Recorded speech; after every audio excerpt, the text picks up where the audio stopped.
Здравейте!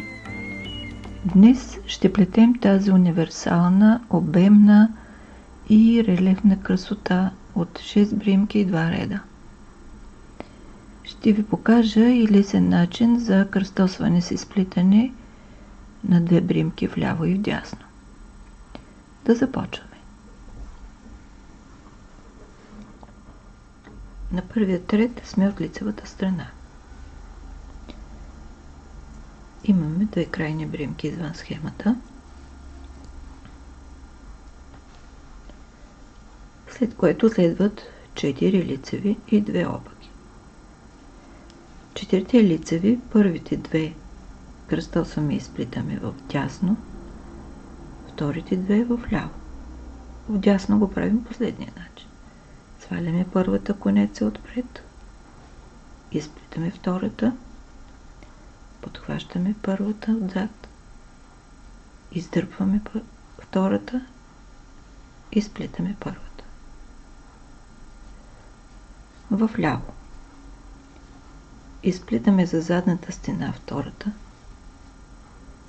изплитаме за предната стена първата.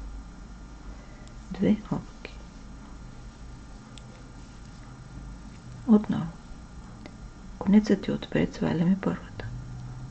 Изплитаме втората, подхващаме първата за задната стена, издърпваме първата, изплитаме втората.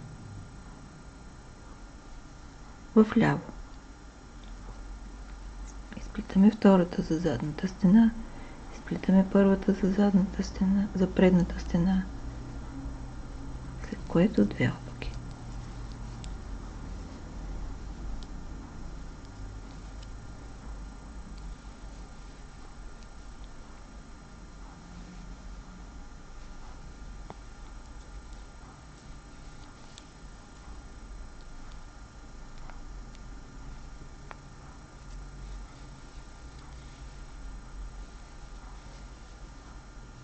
Две обаки.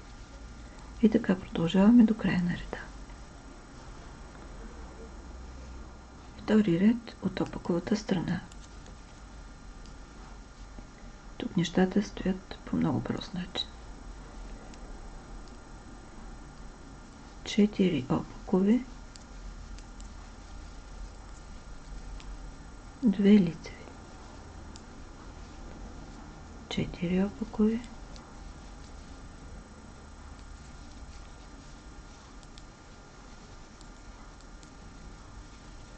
2 лицеви.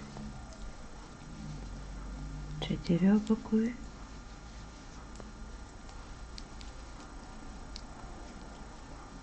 2 лицеви. И така до края на реда. С тази плетка можете да изплетете зимен пуловер, шапка, шал, снуд или да я използвате в биетата като ластик. Ще получите топла дреха или аксесуар. Горещо ви я препоръчвам. Пожелавам ви приятен ден и до утре. Благодаря ви, че бяхме заедно. Ако харесвате това видео, натиснете бутон лайк. Абонирайте се за канала и за известията, за да гледате всички мои видеа. Пожелавам ви вдъхновение, плетете с любов и бъдете щастливи. До скоро!